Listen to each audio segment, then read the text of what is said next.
Esta historia comienza antes de la destrucción total causada por el diluvio universal, cuando aún existía otra civilización sobre la Tierra, la que hoy convertida en leyenda llamamos la Atlántida.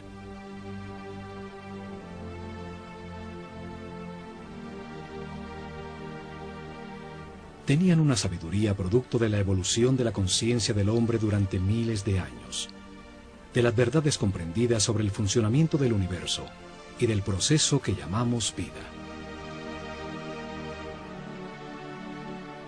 El estudio de las constelaciones les reveló que la humanidad era una unión viviente entre el cielo y la tierra, que las estrellas y los soles la afectaban, formando estaciones, ciclos y ritmos.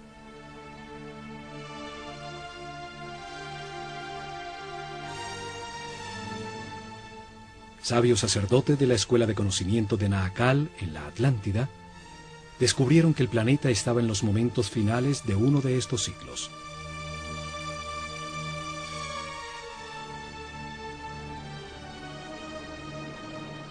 Advirtieron sin ser oídos que una catástrofe inminente destruiría las estructuras que organizaban la vida del hombre.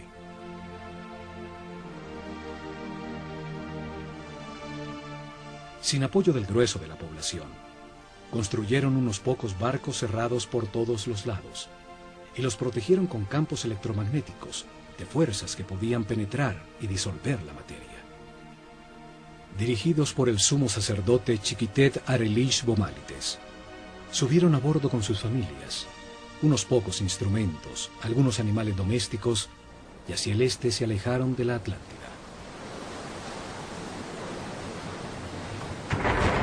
El planeta se estremeció. Los cielos se derritieron y las aguas arrasaron los continentes, borrando casi todo rastro de su civilización.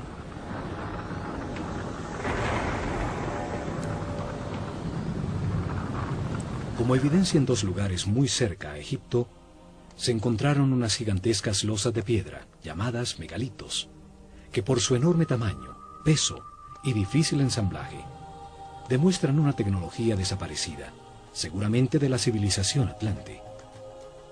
La primera evidencia está en Baalbek, Líbano. Allí se encuentran las tres losas cortadas de piedra, más grandes y más pesadas del mundo. Son llamadas los trilitones. Cada gigantesca losa pesa 1.200 toneladas, mide 25 metros de largo, 8 metros de ancho y 5 metros de alto. Hoy, el peso más grande que se puede levantar con una grúa, el transportador espacial Discovery, solo pesa 150 toneladas, una décima parte del peso de los trilitones. Hoy no existe la tecnología para levantarlas, y mucho menos para colocarlas con tan extrema precisión. Fueron movidas a su lugar desde 3 kilómetros de distancia donde fueron talladas, y donde aún se encuentra una losa de igual tamaño que nunca fue utilizada por los constructores originales. La misteriosa plataforma, por su enorme tamaño, se convirtió en un sitio sagrado para las culturas que después del diluvio se asentaron en la zona. Asirios, persas, griegos y por último romanos construyeron sus templos más importantes sobre la plataforma.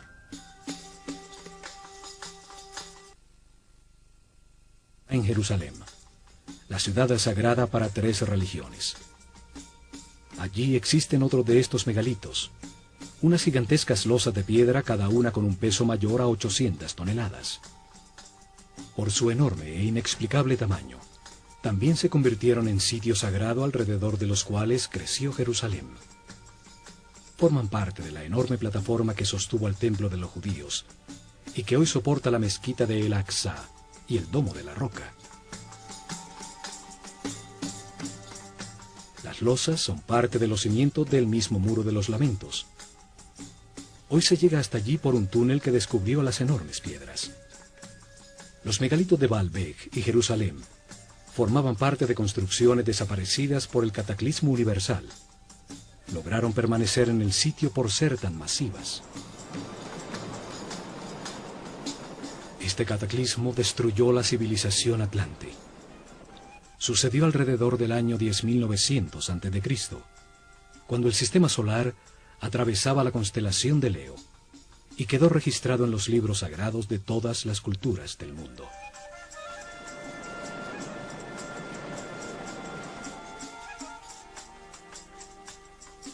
Cuando el equilibrio se recuperó, los sacerdotes sobrevivientes al cataclismo desembarcaron en el centro de la superficie terrestre, en el sitio donde sabían que confluyen las fuerzas telúricas del planeta.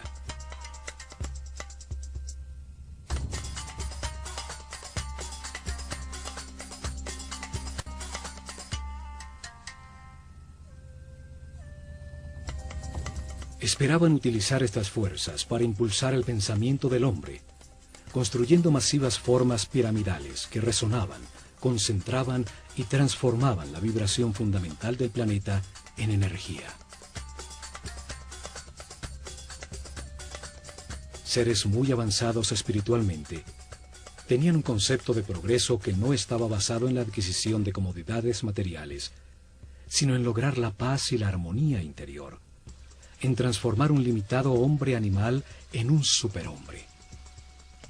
Estos sacerdotes, en un momento que llamaron el Septepi, el tiempo nuevo, vieron resurgir de las aguas un largo y estrecho oasis, una fértil tierra rodeada por un desierto protector bordeando un largo río. Lo llamaron Egipto, la tierra que emerge de las aguas, el país de un solo río, el Nilo, con las mejores condiciones para gestar una nueva civilización. Los sacerdotes vieron el cataclismo como una oportunidad para orientar la humanidad hacia un destino más alto y estructurar en este nuevo ciclo una sociedad dedicada al perfeccionamiento espiritual.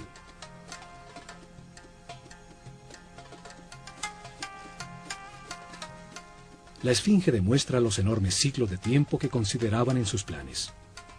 Su forma de león, con cabeza de hombre, resalta el ciclo comprendido entre la era de Leo y la de Acuario, los tiempos de influencia de la nueva civilización. Veían la vida como un proceso diseñado por Dios, en el que el hombre reencarna sucesivamente para perfeccionarse y ascender en las jerarquías del universo. El espíritu del hombre que no comprende al Creador, ni la razón del universo o de su propia existencia, se encarna en un cuerpo para tener experiencias que le permitan adquirir sabiduría y comprensión.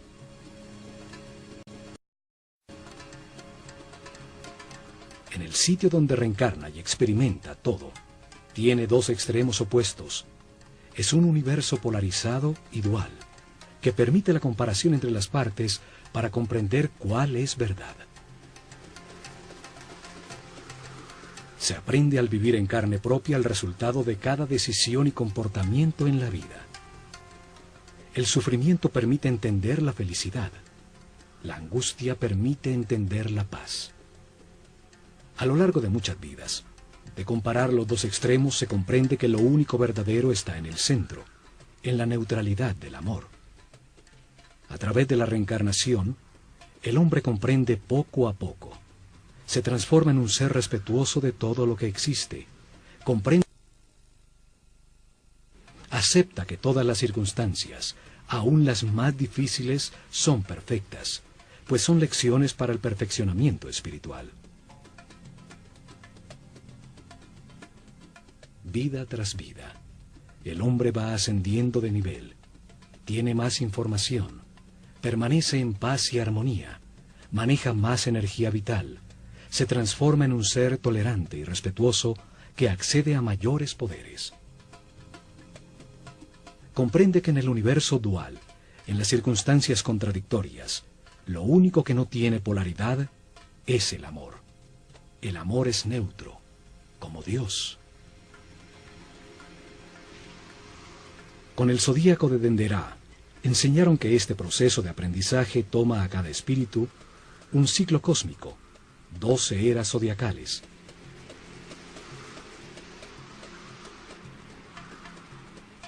Un giro completo del sistema solar, recibiendo la radiación de cada una de las 12 constelaciones.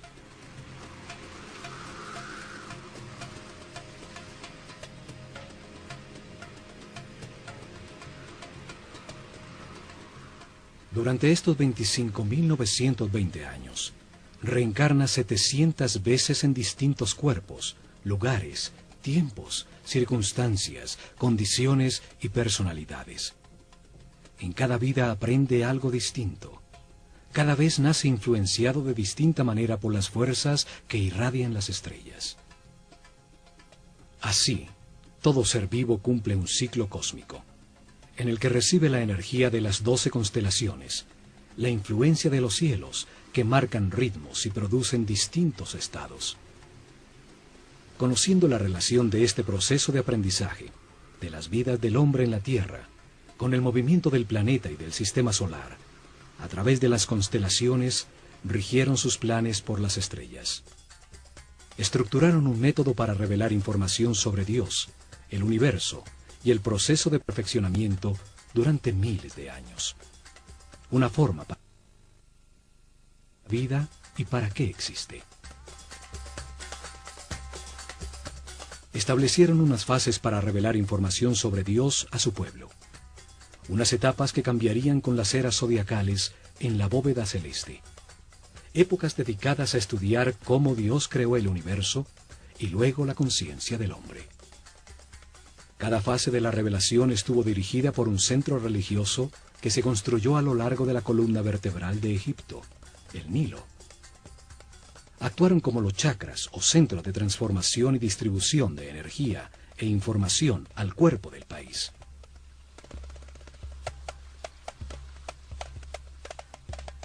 Desarrollaron en 4 épocas, 4 centros religiosos, cada uno dedicado a explicar y lograr comprensión en el pueblo sobre una fase del Génesis.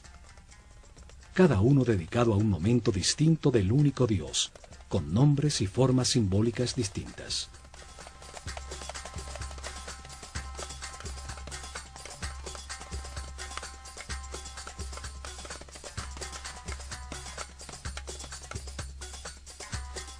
El primer centro religioso fue establecido en Anú, llamada Heliópolis por los griegos, al comenzar la era de Géminis en el año 6620 a.C., en la época predinástica de Egipto. Una era dedicada a la simetría en el arte y en la arquitectura. Fue dedicado a revelar información sobre las características, cualidades y significado de un Dios absoluto, el único Dios, la causa original, el todo, al que llamaron Atum-Ra, la unidad homogénea, estática, antes de manifestar el universo. El segundo centro religioso fue establecido en Memphis, al comenzar la era de Tauro, en el año 4460 a.C. Fue dedicado a revelar información de otro momento de Dios, cuando manifiesta al universo, los planetas y los soles, cuando activa su voluntad, su energía divina y crea la materia. Llamaron Ptah a esta característica creadora de Dios. Durante esta época se nota la influencia de Mentú, el toro que representa la era de Tauro, en todo Egipto, aún en los nombres de los faraones. El tercer centro religioso fue creado en Hermópolis, dedicado a Tot. Así llamaron al único Dios, cuando multiplica la creación sobre la tierra con la diversidad de la naturaleza, las plantas y los animales. El cuarto centro religioso fue establecido en Tebas con la llegada de la época de Aries, el Ram, en el año 2300 a.C. Fue dedicado a revelar información sobre las características, cualidades y significado de Dios cuando crea a su imagen del hombre. Lo llamaron Amón-Ra. En esa época se da el momento culminante de la civilización. Se construyen cientos de templos donde las figuras de carneros predominan y los faraones incorporan Amón y Ram a su nombre.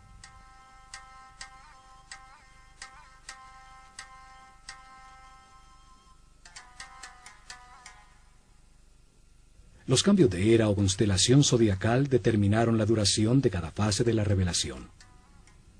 El pueblo comprendió poco a poco que existe un solo Dios, que por sus características y momentos distintos en que crea el universo y al hombre, tiene nombres distintos.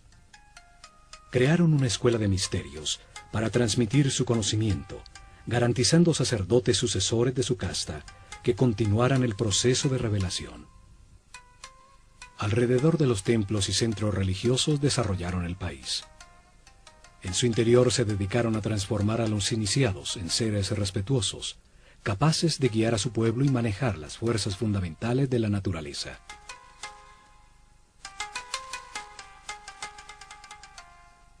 Escogieron sus discípulos entre todos los niños de Egipto, por el nivel de conciencia y de sensibilidad que demostraban, dándoles la posibilidad de dedicarse a una vida de sacerdocio.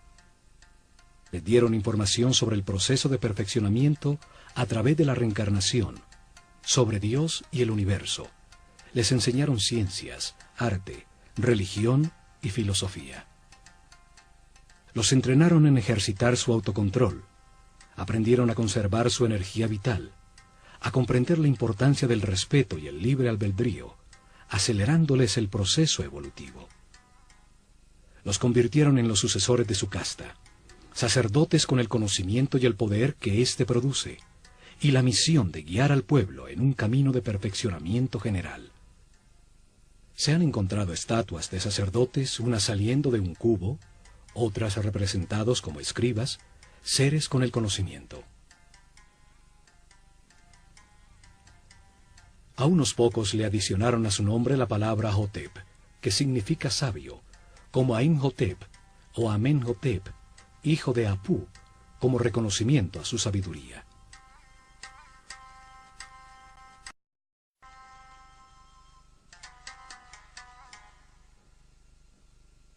Es en los templos donde concentraron el conocimiento, el poder, la riqueza material y espiritual.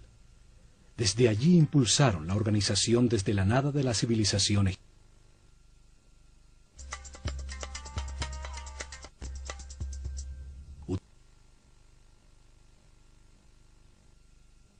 De sacerdotes, que dirigió los destinos de Egipto por miles de años, desde las sombras detrás del faraón.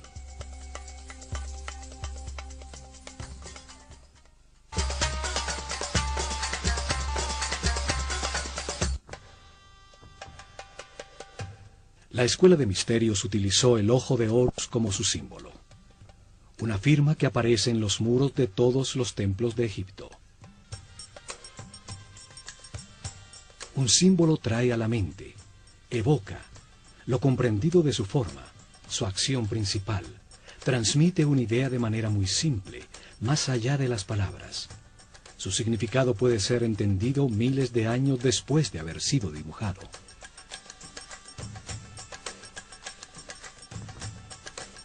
Los ojos son el sentido del sol, el origen de la vida. Actúan percibiendo su luz y las vibraciones de color. Transmiten a la mente la intensidad y la fuerza del fuego. Los ojos son las terminaciones nerviosas que perciben la voluntad divina, la intensidad de la luz, la fuerza de Dios que los egipcios llamaban Fi. La fuerza que condensa el espíritu en la materia, dando lugar al universo, el sitio de experimentación de la conciencia.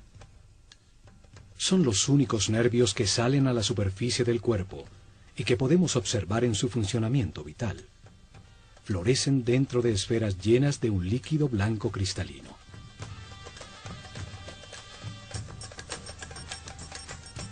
Los ojos simbolizan la dualidad. El ojo izquierdo es solar, sensible a lo negativo.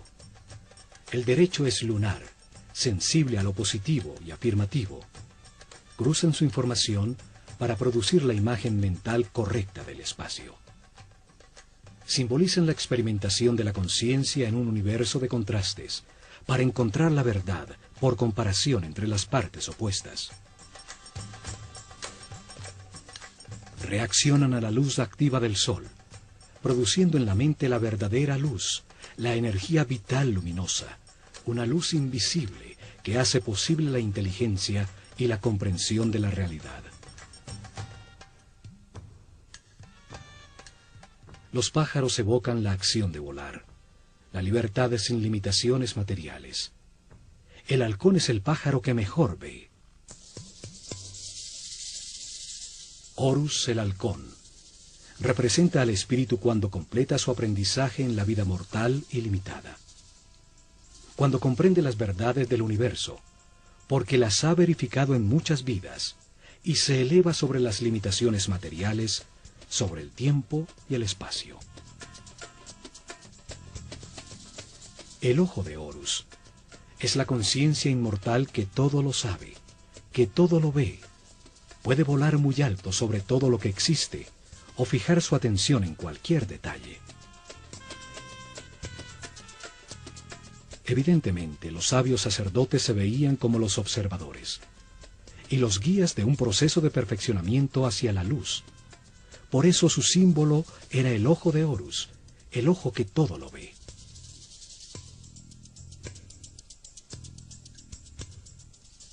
Desde los templos, los sacerdotes del ojo de Horus guiaron en paz y armonía el perfeccionamiento espiritual del pueblo, el universo y el proceso que sufre la conciencia del hombre.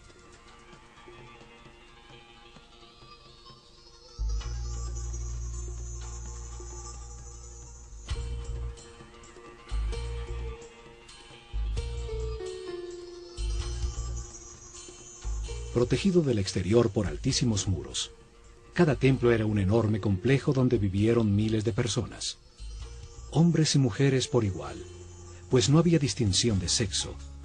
Dedicaban por lo menos 21 años de su vida a recibir información y entrenamiento para convertirse en sacerdotes o sacerdotisas. El proceso de aprendizaje se realizó en distintos templos, donde permanecían por largos periodos mientras recibían la información que contenían, el entrenamiento correspondiente a ese nivel y las pruebas de autocontrol para avanzar al siguiente nivel en otro de los templos sobre el Nilo.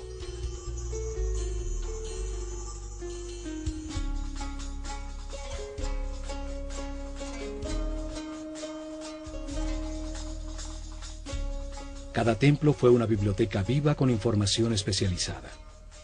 Cada uno tenía una lección distinta sobre el universo o la razón de la existencia.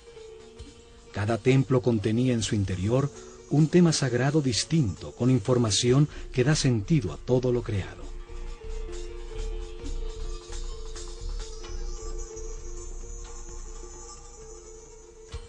El nivel básico se realizaba durante los primeros 7 años, cuando recibían información general sobre el universo y entrenamiento para manejar los centros energéticos más bajos del cuerpo.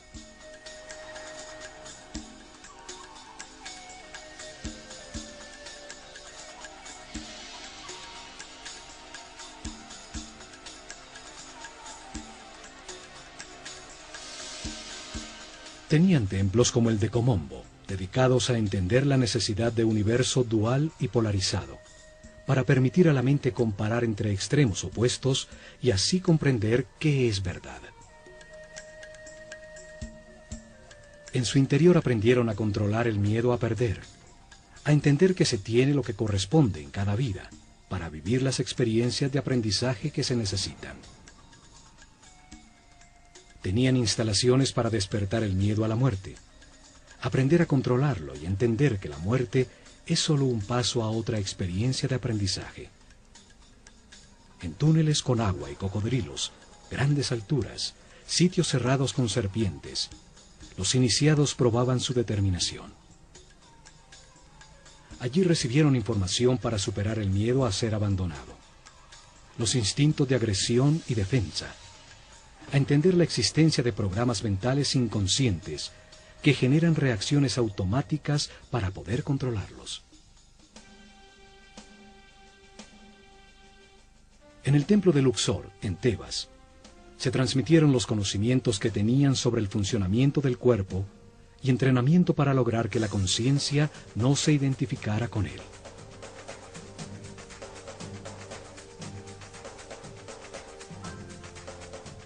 El templo entero era como un organismo humano.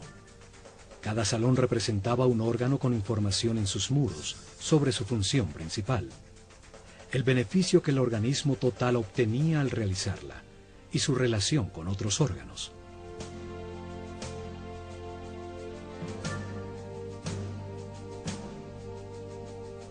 En su interior realizaron ejercicios de concentración y de movimiento, guiando su mente a cada órgano, hasta que hicieron consciente el cuerpo entero y lo manejaron a voluntad como un excelente instrumento.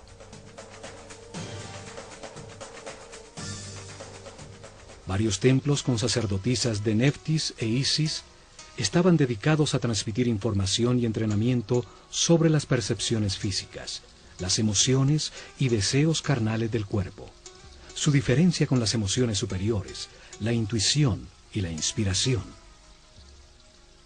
Aprendieron a transmutar las pasiones y las sensaciones del cuerpo con el poder del espíritu, a elevar su conciencia y su vibración vital, a solicitar y canalizar la energía e inspiración de espíritus en planos más evolucionados para despertar su creatividad. Muchos templos como el de Hathor, en Dendera, estaban dedicados a las ciencias, a la astronomía, a la astrología y a las matemáticas. En su azotea se dedicaron a registrar los cielos, a entender las distintas energías que emite cada constelación y los efectos que produce.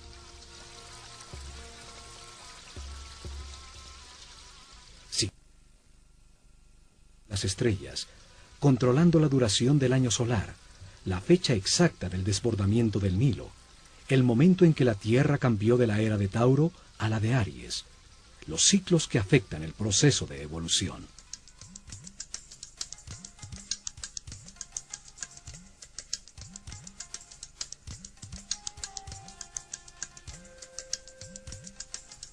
Luego de recibir información dirigida a la razón y entrenamiento para controlar sensaciones, emociones y pensamientos, dedicaban otros 7 años al lado derecho del cerebro, a la inteligencia del corazón, a encontrar la diferencia entre el pensar y el meditar.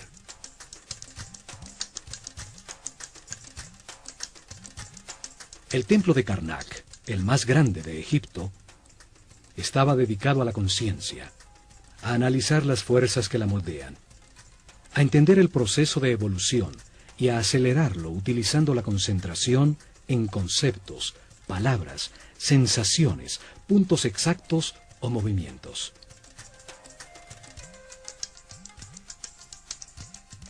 Aprendieron a concentrarse en sí mismos, a diferenciar entre el yo superior y el ego, a identificarse con un ser u objeto externo hasta sentir y transformarse en lo que se piensa.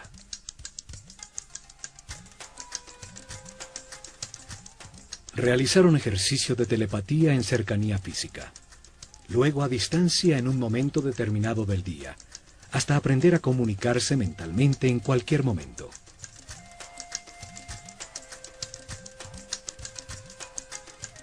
Recibieron información sobre el tiempo y entrenamiento para vivirlo como un eterno presente.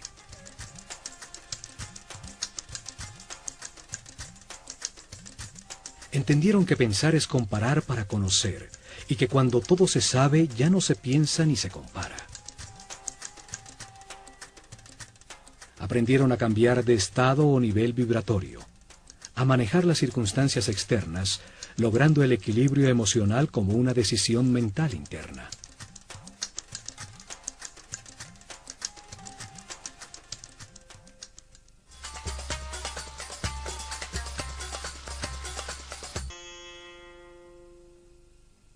Cada templo contenía 3 niveles de información. Era una manera para revelar información simultáneamente a hombres con distintos niveles o estados evolutivos.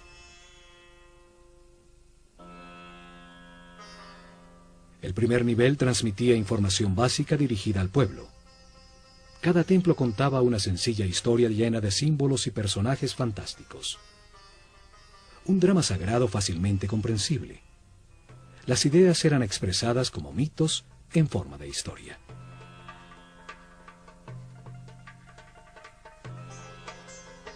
El mito, la historia fantástica, fue utilizada como un método para revelar al hombre un mundo que solo entiende imperfectamente. Los mitos cobran vida con solo creer en ellos.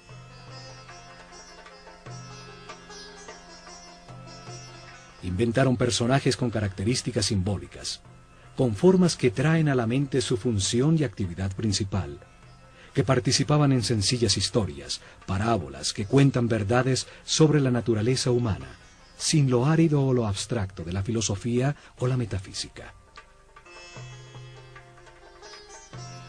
El pueblo recibió información sobre cada tema sagrado al escuchar la historia central de cada templo, al conocer las debilidades y fortalezas de cada personaje, las circunstancias que atraviesa y la manera como se resuelven.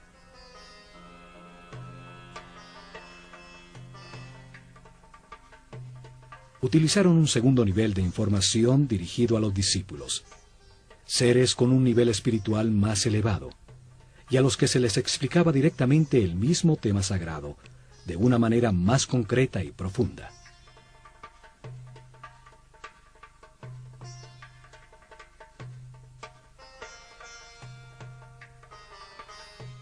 Para ello utilizaron las escenas descriptivas del mito, talladas en los muros del templo.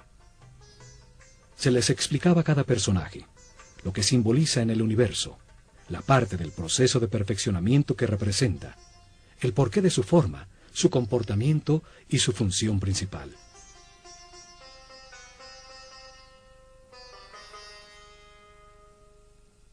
La sabiduría de los sacerdotes de El Ojo de Horus es evidente en la historia que cuenta cada templo, en las formas que utilizaron como símbolos. El solo verlos trae a la mente la acción vital que representan o la cualidad que se gana al hacerla. Al utilizar hombres con cabeza de animal como símbolos, los transforman en ideas que evocan la característica vital del animal. Traen a la mente la función que el animal cumple en el universo.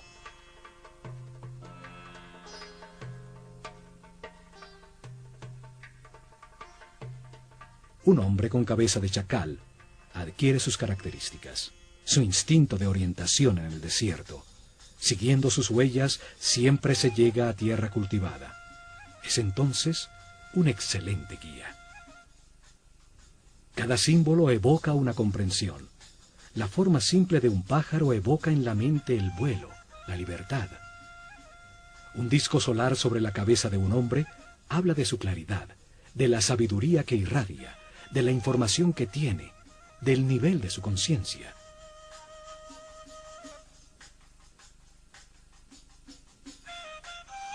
Estudiaron detenidamente los animales e insectos.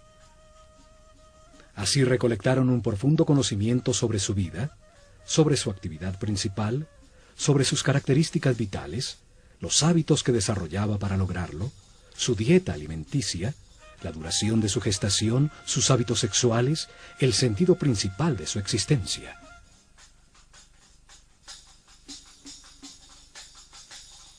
Escogieron los animales más idóneos para representar una acción vital y lo que logra el universo cuando se ejecutan.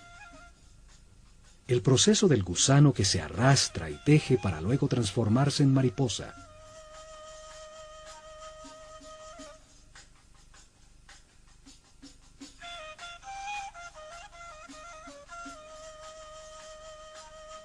Entre todos los pájaros, el halcón es el que mejor ve. Tiene un cerebro óptico, con la vista más perfecta y desarrollada. Por eso es escogido como símbolo para representar esa función vital, el sentido de la vista. Una figura humana con cabeza de halcón es un ser que todo lo ve, que domina el panorama, viendo perfectamente cada uno de los detalles en los que enfoca su atención.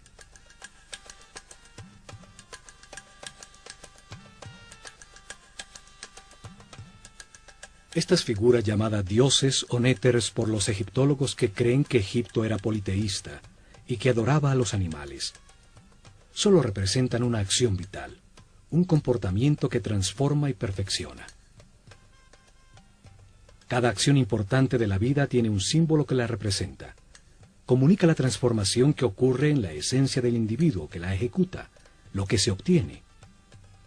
Un par de brazos indican adoración. Unas piernas, la acción de caminar. Una boca, la acción de hablar.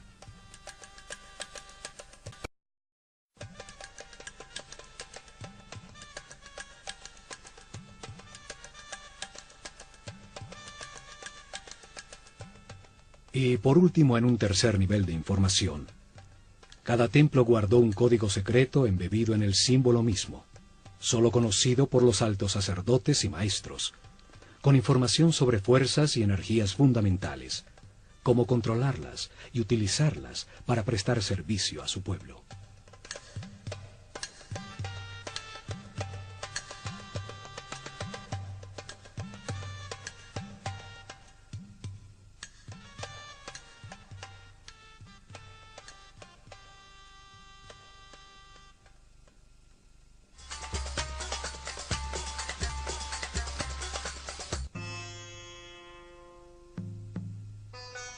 En templos como el de Horus en Edfu, el sumo sacerdote dirigió a los discípulos más evolucionados a desplazar su conciencia en el tiempo, abriendo el inconsciente para revivir y comprender las vidas pasadas en su proceso de reencarnación. El sumo sacerdote siempre fue un ser muy avanzado en el camino espiritual. No se identificaba con el cuerpo, conocía perfectamente su funcionamiento y qué energías utilizar para equilibrarlo.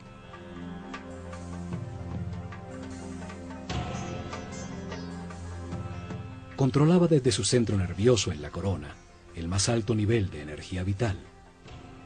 Permanecía en un eterno presente irradiando amor, guiando y sirviendo con su divino poder.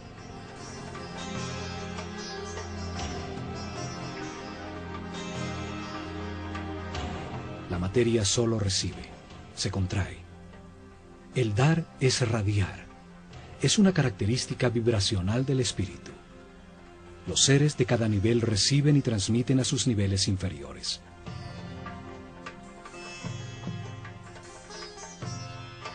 En sus salones entendieron que la realidad está compuesta de 7 niveles de energía vibracional, 7 corrientes energéticas con 7 distintos niveles de poder o fuerza.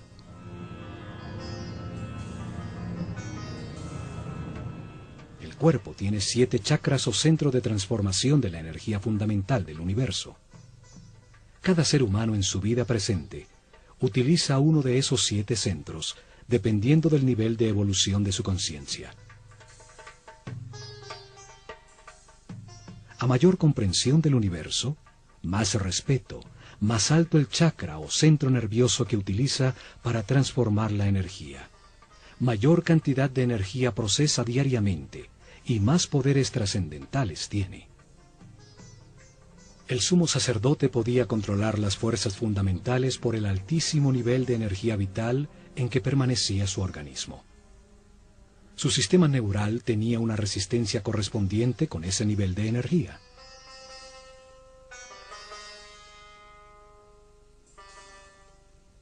Así, en todos los templos de Egipto, los iniciados recibieron información y entrenamiento.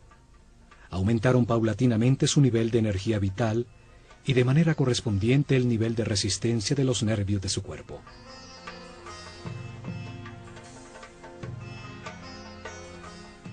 Aprendieron a mantenerse en paz, armonía, a respetar todo lo que existe, a aceptar la perfección del universo, para conservar sus niveles de energía vital, en el camino de perfeccionamiento que lleva a la omnipotencia, al control de fuerzas y energías superiores.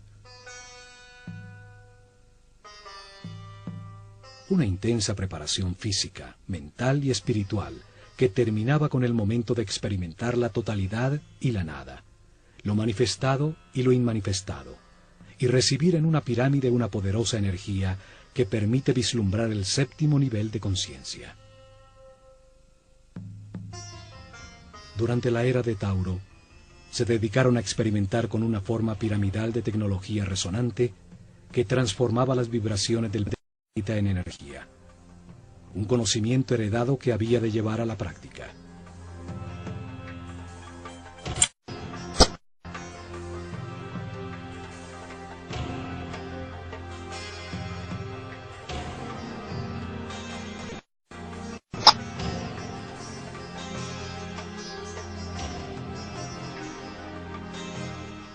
Colocaron masivas formas piramidales que pesaban millones de toneladas en puntos neurálgicos sobre la malla electromagnética del planeta.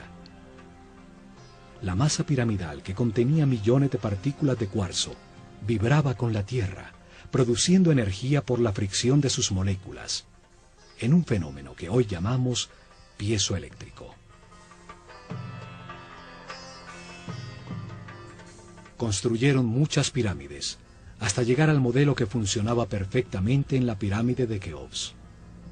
En sus corredores, galerías y cámaras, transformaron esa energía en sonido, haciendo vibrar en niveles cada vez más altos el iniciado física, mental y espiritualmente preparado. Esta fuerza otras dimensiones, logrando estados especiales de conciencia. Con esta ayuda externa, los iniciados vislumbraban el séptimo nivel de conciencia. Regresaban recordando el éxtasis obtenido, las verdades verificadas, para transmitirlas a sus compañeros con sus palabras y acciones. En sus meditaciones posteriores obtendrían nuevamente ese estado de unidad sin movimiento, hasta que se consolide esta situación definitivamente y se encuentren de manera permanente en estado de Dios hombre, siempre radiando energía positiva de amor.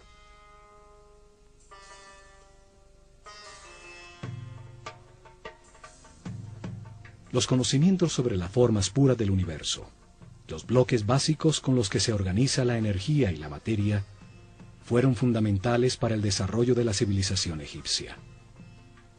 Hoy llamamos a esas formas puras sólidos platónicos. 5 polígonos con sus lados y ángulos iguales, basados en triángulos equiláteros, la forma divina que no tiene tensiones. Utilizando estas formas pudieron producir efectos de resonancia y concentración energética, para elevar la percepción de la conciencia, para lograr efectos de superconductividad con los que se anula la fuerza de gravedad. Hoy se ha descubierto que el planeta tiene puntos neurálgicos, llamados nodos diamagnéticos, donde se puede controlar la fuerza de gravedad del planeta y producir fenómenos de superconductividad. La superconductividad permite amplificar o disminuir la fuerza de gravedad. Al aumentar el peso de las losas de piedra se enterraban como cimientos sin necesidad de excavar para lograrlo. Al disminuirla, las hicieron livianas, para empujarlas y moverlas fácilmente desde lejanas canteras. En la isla de Segel se encontraron hieroglifos con fórmulas e ingredientes para producir una especie de concreto que parece roca. Científicos franceses lo han descifrado parcialmente. Sus experimentos confirman que se trata de geopolímeros que al solidificarse producen un tipo de piedra.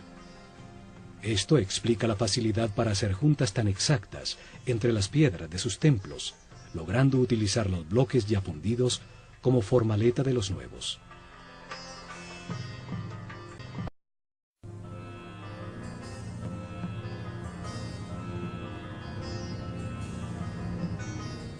Pero lo más importante fue su visión de que la vida es un proceso diseñado por Dios para ampliar la conciencia del hombre. Que el espíritu del hombre se encarna repetidamente en un cuerpo para comprender la armonía por los resultados de sus decisiones.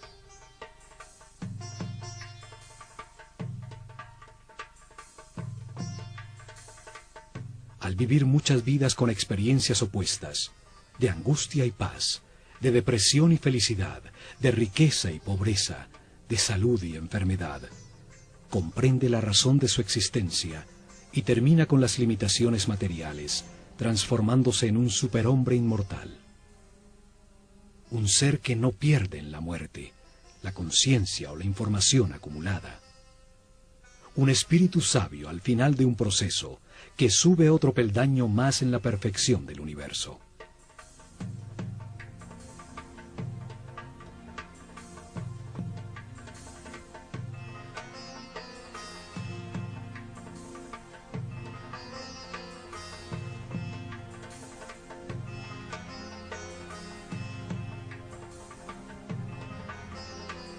El hombre reencarna muchas veces.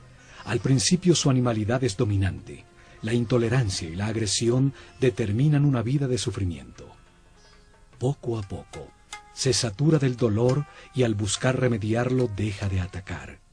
encuentra la paz y con ella altos niveles de energía vital.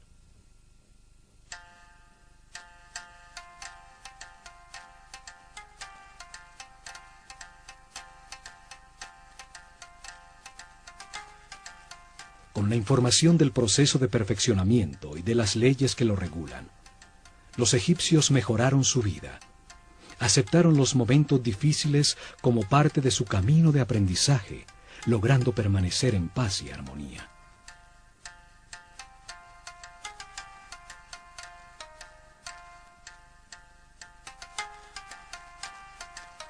Los templos se revelaron como hombres en un mundo de dolor, podían transformarse en seres sin limitaciones físicas, con conocimientos para transmutar la materia y trasladarse libremente en el tiempo y en el espacio. En medio de las contradicciones de cada vida se aprende algo, y se renace un poco más sabio. En la polaridad entre la luz y la oscuridad, entre el miedo y el amor, se aprende a encontrar la paz y la armonía, a mantener la energía vital.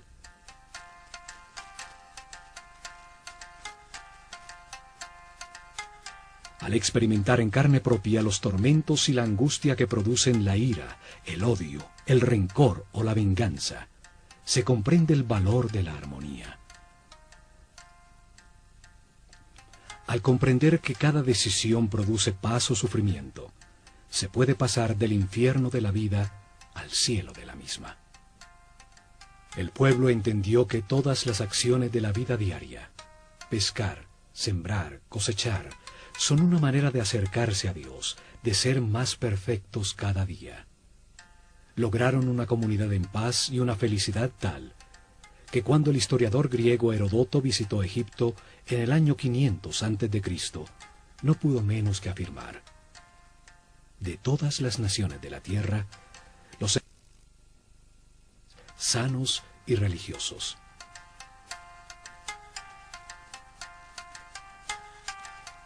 Sin embargo, no tenían una palabra en su idioma que significara religión. No veían ninguna diferencia entre lo sacro y lo mundano. Se veían como los encargados de comprender que Dios, el universo y el hombre forman una unidad manifestada por amor.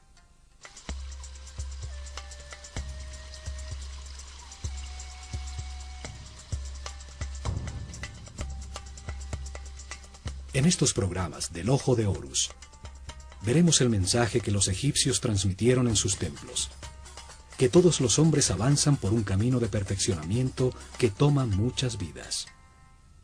Unos están más evolucionados que otros, pero todos llegarán a la inmortalidad y a la conciencia permanente, solo aprendiendo a ser flexibles, a aceptar las circunstancias y a respetar a todos los seres que nos rodean.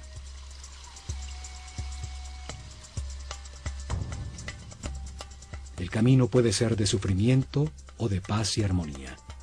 Depende que se valore lo que se tiene y se agradezca la oportunidad de estar vivos para tomar conciencia que fuimos creados por amor.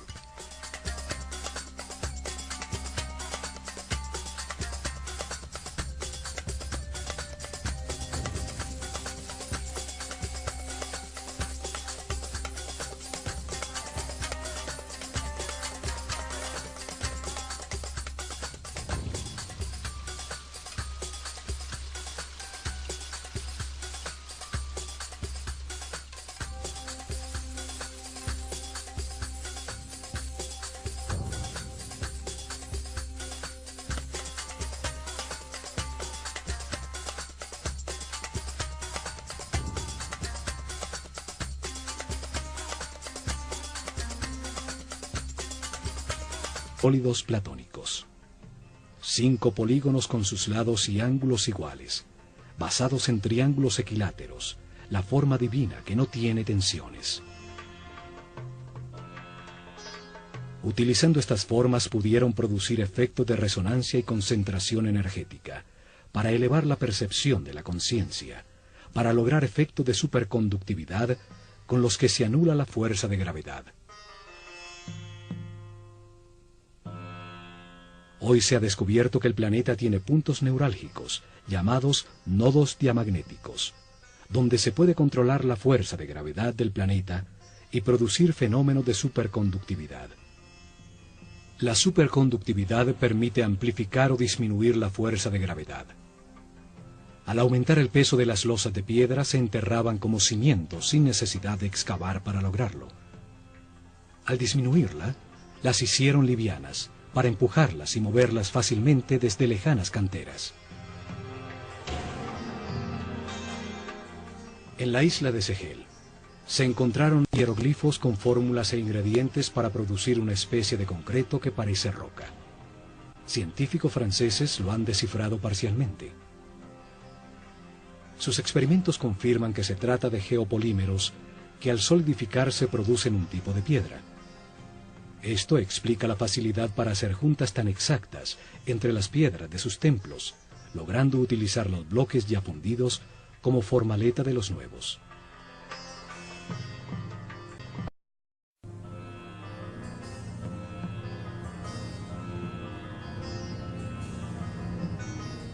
Pero lo más importante fue su visión de que la vida es un proceso diseñado por Dios para ampliar la conciencia del hombre. Que el espíritu del hombre se encarna repetidamente en un cuerpo para comprender la armonía por los resultados de sus decisiones.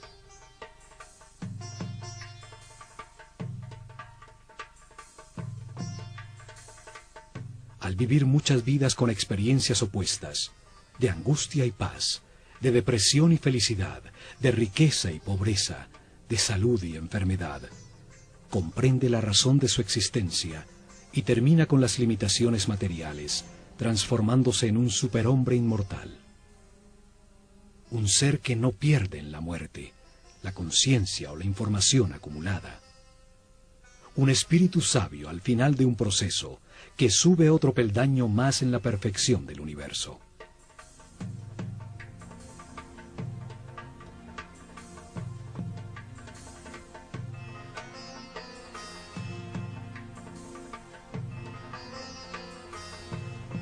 Paulatinamente su nivel de energía vital y de manera correspondiente el nivel de resistencia de los nervios de su cuerpo.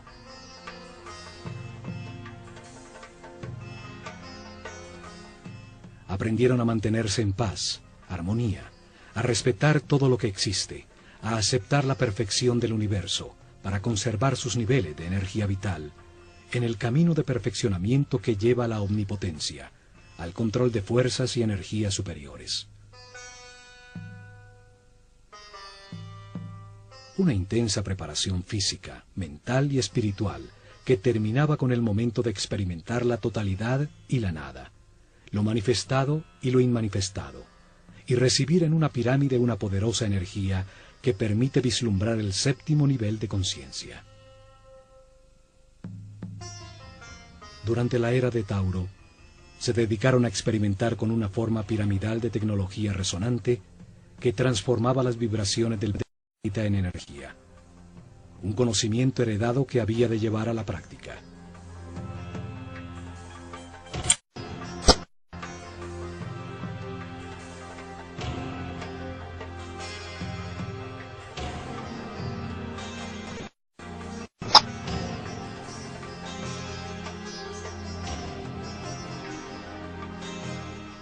Colocaron masivas formas piramidales que pesaban millones de toneladas en puntos neurálgicos sobre la malla electromagnética del planeta. La masa piramidal, que contenía millones de partículas de cuarzo, vibraba con la Tierra, produciendo energía por la fricción de sus moléculas, en un fenómeno que hoy llamamos piezoeléctrico. Construyeron muchas pirámides, hasta llegar al modelo que funcionaba perfectamente en la pirámide de Keops. En sus corredores, galerías y cámaras, transformaron esa energía en sonido, haciendo vibrar en niveles cada vez más altos el iniciado física, mental y espiritualmente preparado. Esta fuerza otras dimensiones, logrando estados especiales de conciencia. Con esta ayuda externa, los iniciados vislumbraban el séptimo nivel de conciencia. Regresaban recordando el éxtasis obtenido, las verdades verificadas, para transmitirlas a sus compañeros con sus palabras y acciones.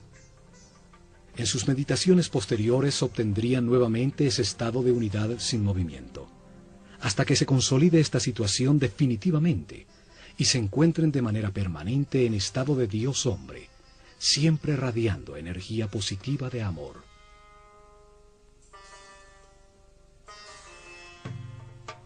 Compuesta de 7 niveles de energía vibracional, 7 corrientes energéticas con 7 distintos niveles de poder o fuerza.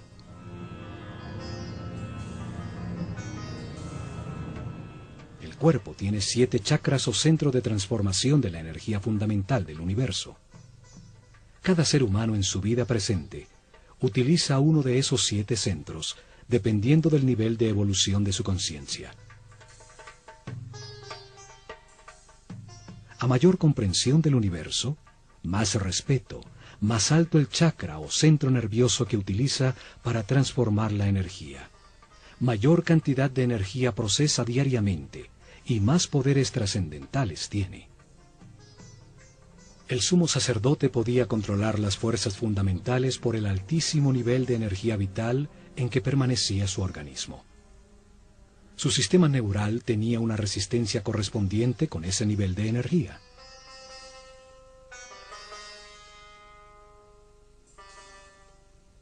Así, en todos los templos de Egipto, los iniciados recibieron información y entrenamiento.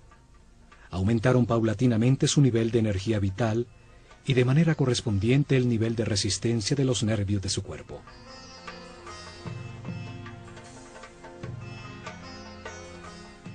Aprendieron a mantenerse en paz, armonía, a respetar todo lo que existe, a aceptar la perfección del universo, para conservar sus niveles de energía vital, en el camino de perfeccionamiento que lleva a la omnipotencia, al control de fuerzas y energías superiores. Una intensa preparación física, mental y espiritual, que terminaba con el momento de experimentar la totalidad y la nada, lo manifestado y lo inmanifestado, y recibir en una pirámide una poderosa energía que permite vislumbrar el 7º nivel de conciencia. Durante la era de Tauro, se dedicaron a experimentar con una forma piramidal de tecnología resonante que transformaba las vibraciones del planeta en energía, un conocimiento heredado que había de llevar a la práctica.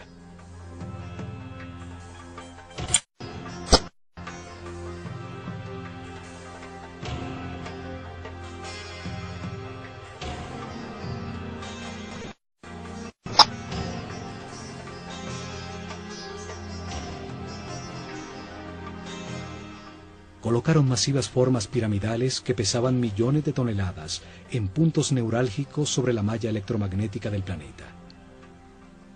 La masa piramidal, que contenía millones de partículas de cuarzo, vibraba con la Tierra, produciendo energía por la fricción de sus moléculas dentro de la superficie terrestre, en el sitio donde sabían que confluyen las fuerzas telúricas del planeta.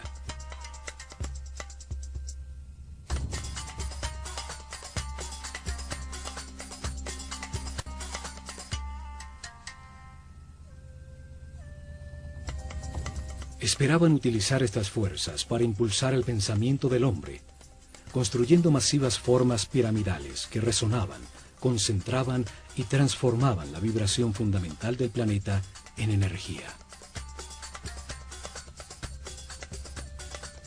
Seres muy avanzados espiritualmente, tenían un concepto de progreso que no estaba basado en la adquisición de comodidades materiales, sino en lograr la paz y la armonía interior, en transformar un limitado hombre animal en un superhombre.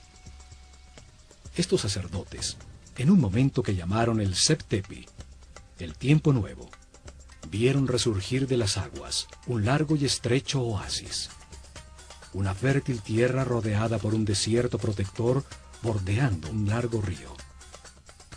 Lo llamaron Egipto, la tierra que emerge de las aguas, el país de un solo río, el Nilo, con las mejores condiciones para gestar una nueva civilización. Los sacerdotes vieron el cataclismo como una oportunidad para orientar la humanidad hacia un destino más alto, y estructurar en este nuevo ciclo una sociedad dedicada al perfeccionamiento espiritual.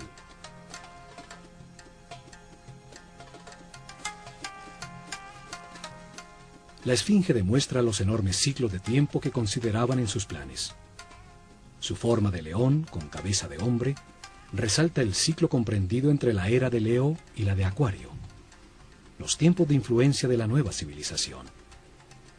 Veían la vida como un proceso diseñado por Dios, en el que el hombre reencarna sucesivamente para perfeccionarse y ascender en las jerarquías del universo. El espíritu del hombre que no comprende al Creador, ni la razón del universo o de su propia existencia, se encarna en un cuerpo para tener experiencias que le permitan adquirir sabiduría y comprensión.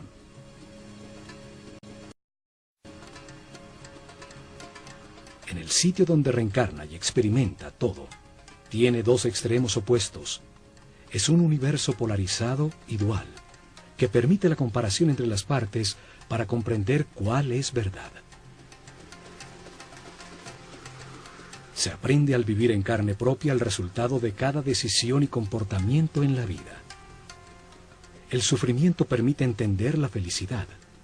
La angustia permite entender la paz. El nivel básico se realizaba durante los primeros 7 años, cuando recibían información general sobre el universo y entrenamiento para manejar los centros energéticos más bajos del cuerpo.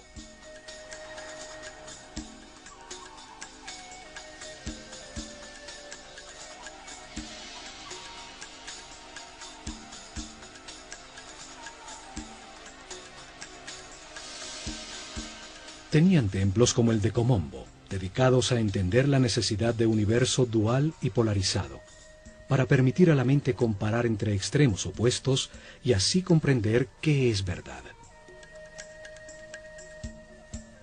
En su interior aprendieron a controlar el miedo a perder, a entender que se tiene lo que corresponde en cada vida, para vivir las experiencias de aprendizaje que se necesitan. Tenían instalaciones para despertar el miedo a la muerte, aprender a controlarlo y entender que la muerte es solo un paso a otra experiencia de aprendizaje. En túneles con agua y cocodrilos, grandes alturas, sitios cerrados con serpientes, los iniciados probaban su determinación. Allí recibieron información para superar el miedo a ser abandonado, los instintos de agresión y defensa, a entender la existencia de programas mentales inconscientes que generan reacciones automáticas para poder controlarlos. En el templo de Luxor, en Tebas, se transmitieron los conocimientos que tenían sobre el funcionamiento del cuerpo y entrenamiento para lograr que la conciencia no se identificara con él.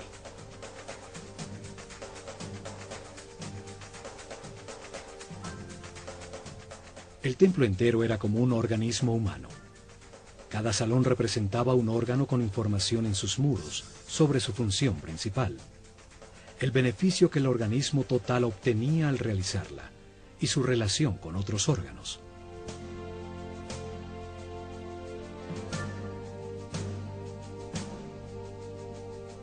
En su interior realizaron ejercicios de concentración y de movimiento, guiando su mente a cada órgano, hasta que hicieron consciente el cuerpo entero y lo manejaron a voluntad como un excelente instrumento.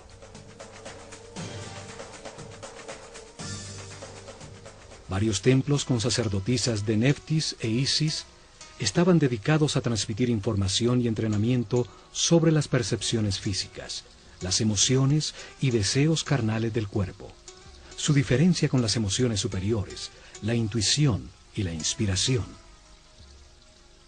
Aprendieron a transmutar las pasiones y las sensaciones del cuerpo con el poder del espíritu. Vida tras vida, el hombre va ascendiendo de nivel, tiene más información, permanece en paz y armonía, maneja más energía vital, se transforma en un ser tolerante y respetuoso que accede a mayores poderes.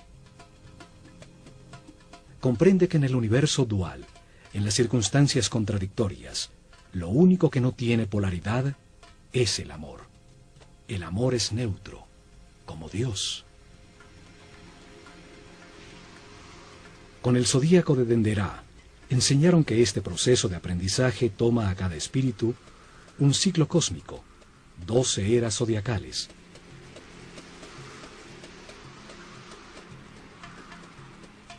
Un giro completo del sistema solar, recibiendo la radiación de cada una de las 12 constelaciones.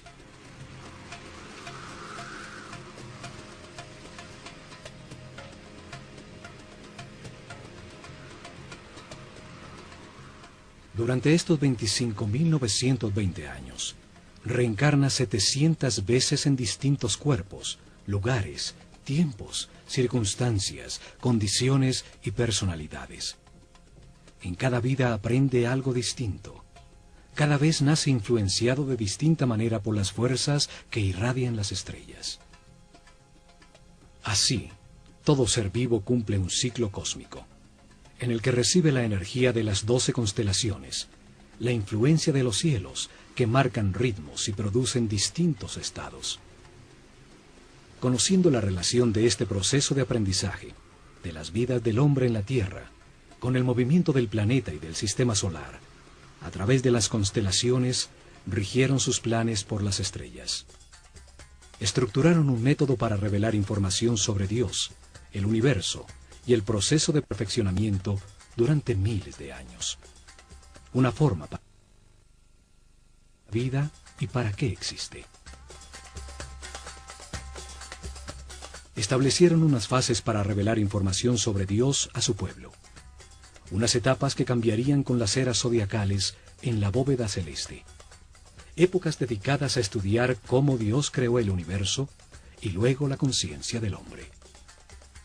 Cada fase de la revelación estuvo dirigida por un centro religioso que se construyó a lo largo de la columna vertebral de Egipto, el Nilo. Actuaron como los chakras o centros de transformación y distribución de energía e información al cuerpo del país.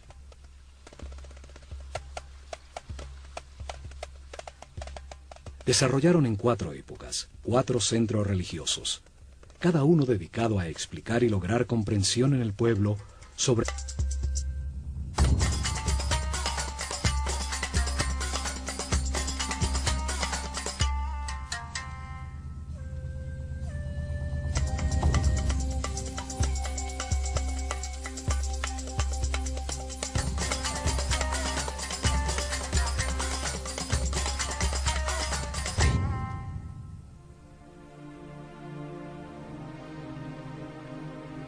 Esta historia comienza antes de la destrucción total causada por el diluvio universal, cuando aún existía otra civilización sobre la Tierra, la que hoy convertida en leyenda llamamos la Atlántida.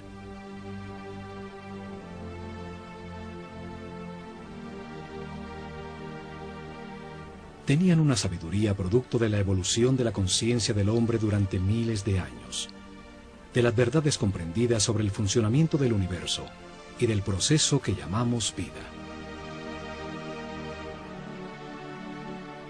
El estudio de las constelaciones les reveló que la humanidad era una unión viviente entre el cielo y la tierra, que las estrellas y los soles la afectaban, formando estaciones, ciclos y ritmos.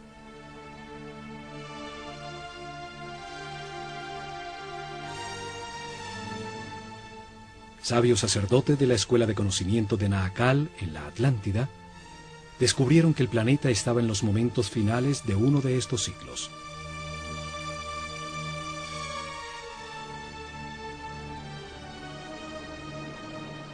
Advirtieron sin ser oídos que una catástrofe inminente destruiría las estructuras que organizaban la vida del hombre.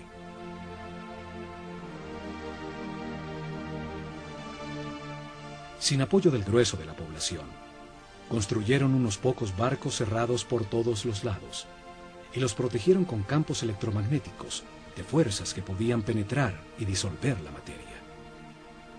Dirigidos por el sumo sacerdote Chiquitet Arelish Bomalites, subieron a bordo con sus familias, unos pocos instrumentos, algunos animales domésticos, y hacia el este se alejaron de la Atlántida.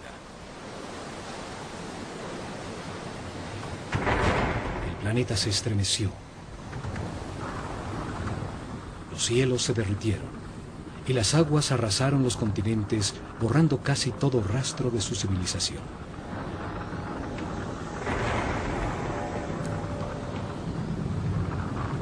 Como evidencia en dos lugares muy cerca a Egipto, se encontraron unas gigantescas losas de piedra, llamadas megalitos, que por su enorme tamaño, peso y difícil ensamblaje, demuestran una tecnología desaparecida, seguramente de la civilización atlante. Un ser que no pierde en la muerte la conciencia o la información acumulada. Un espíritu sabio al final de un proceso que sube otro peldaño más en la perfección del universo.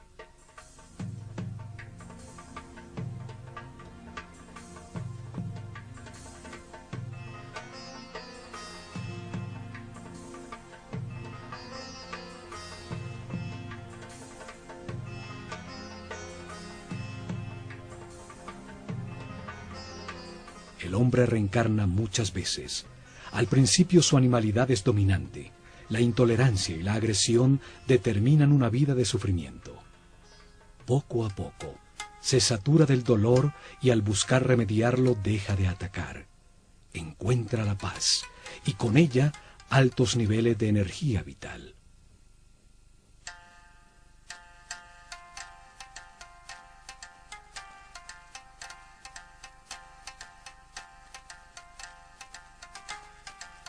Con la información del proceso de perfeccionamiento y de las leyes que lo regulan, los egipcios mejoraron su vida. Aceptaron los momentos difíciles como parte de su camino de aprendizaje, logrando permanecer en paz y armonía.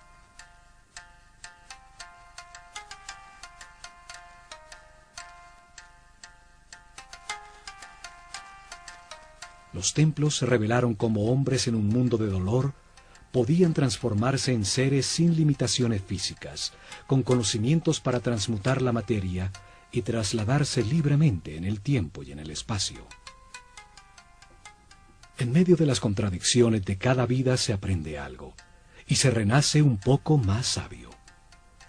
En la polaridad entre la luz y la oscuridad, entre el miedo y el amor, se aprende a encontrar la paz y la armonía, a mantener la energía vital.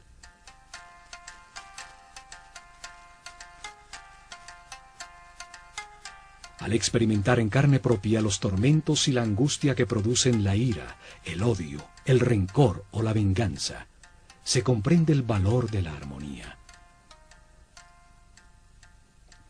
Al comprender que cada decisión produce paz o sufrimiento, se puede pasar del infierno de la vida al cielo de la misma. El pueblo entendió que todas las acciones de la vida diaria, pescar, sembrar, cosechar, son una manera de acercarse a Dios, de ser más perfectos cada día.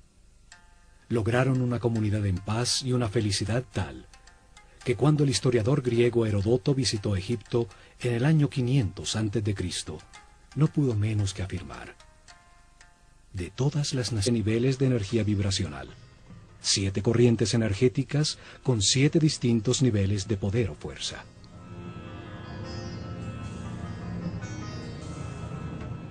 El cuerpo tiene 7 chakras o centros de transformación de la energía fundamental del universo.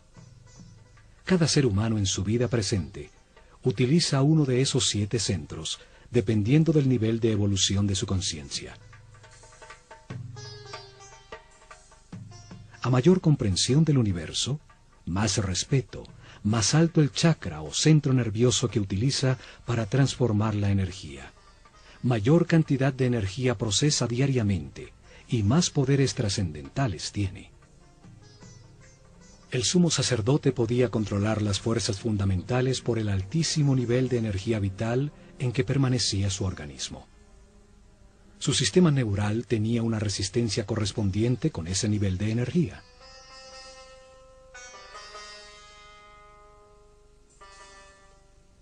Así, en todos los templos de Egipto, los iniciados recibieron información y entrenamiento. Aumentaron paulatinamente su nivel de energía vital y de manera correspondiente el nivel de resistencia de los nervios de su cuerpo.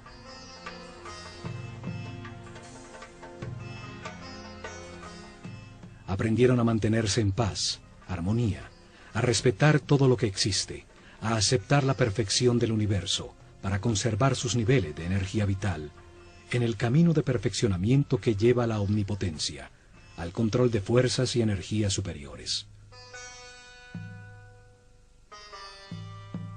Una intensa preparación física, mental y espiritual que terminaba con el momento de experimentar la totalidad y la nada, lo manifestado y lo inmanifestado, y recibir en una pirámide una poderosa energía que permite vislumbrar el séptimo nivel de conciencia.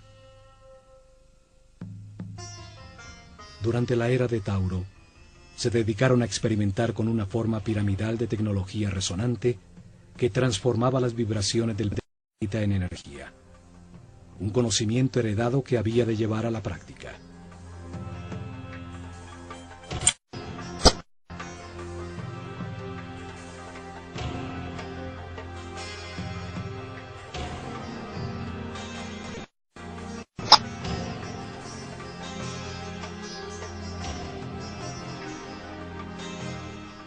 Colocaron masivas formas piramidales que pesaban millones de toneladas en puntos neurálgicos sobre la malla electromagnética del planeta. La masa piramidal, que contenía millones de partículas de cuarzo, vibraba con la Tierra, produciendo energía por la fricción de sus moléculas, en un que irradia de la información que tiene, del nivel de su conciencia.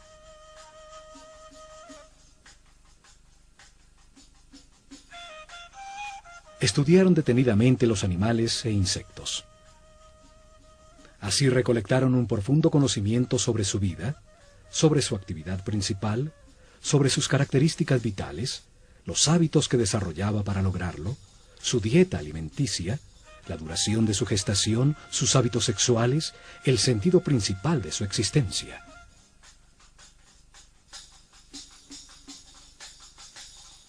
Escogieron los animales más idóneos para representar una acción vital y lo que logra el universo cuando se ejecutan. El proceso del gusano que se arrastra y teje para luego transformarse en mariposa.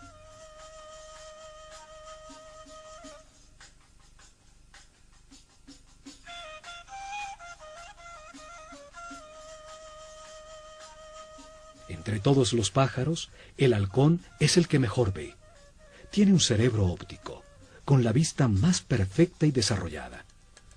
Por eso es escogido como símbolo para representar esa función vital, el sentido de la vista.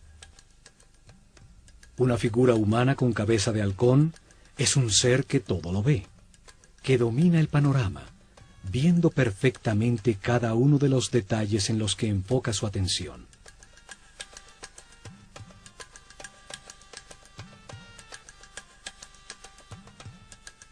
Estas figuras llamadas dioses o néteres por los egiptólogos que creen que Egipto era politeísta y que adoraba a los animales, solo representan una acción vital, un comportamiento que transforma y perfecciona.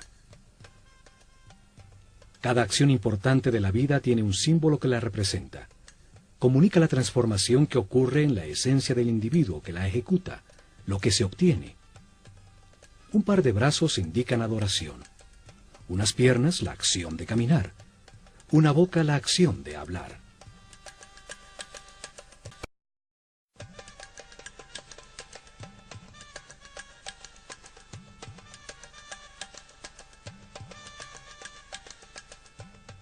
Y por último, en un tercer nivel de información, cada templo guardó un código secreto embebido en el símbolo mismo, solo conocido por los altos sacerdotes y maestros, con información sobre fuerzas y energías fundamentales, cómo controlarlas y utilizarlas para prestar servicio a su pueblo.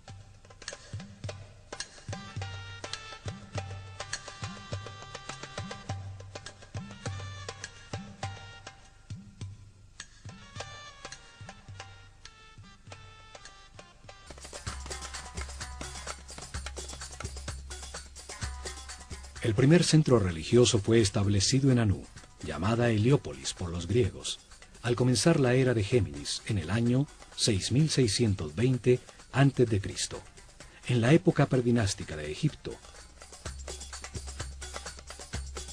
Una era dedicada a la simetría en el arte y en la arquitectura.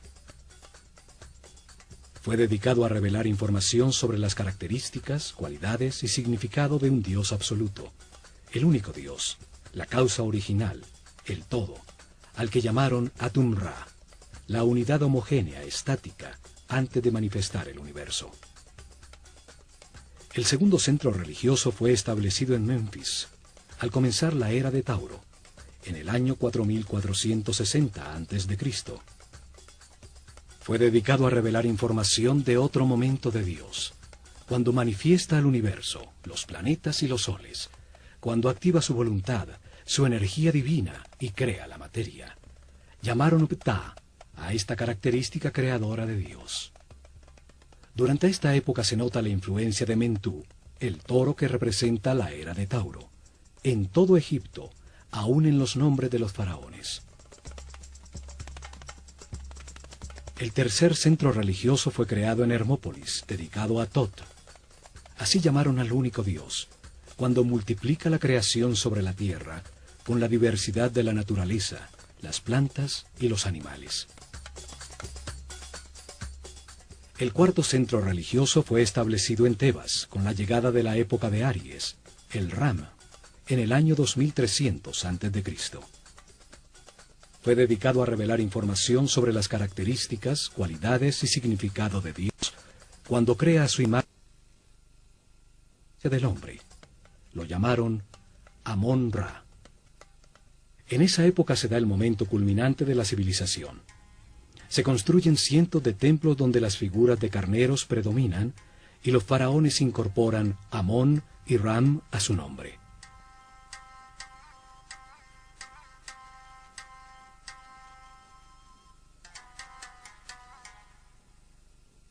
Los cambios de era o constelación zodiacal determinaron la duración de cada fase de la revelación. El pueblo comprendió poco a poco que existe un solo Dios, que por sus características y momentos distintos en que crea el universo y al hombre, tiene nombres distintos. Crearon una escuela de misterios para transmitir su conocimiento, garantizando sacerdotes sucesores de su casta que continuaran el proceso de revelación. Alrededor de los templos y centros religiosos desarrollaron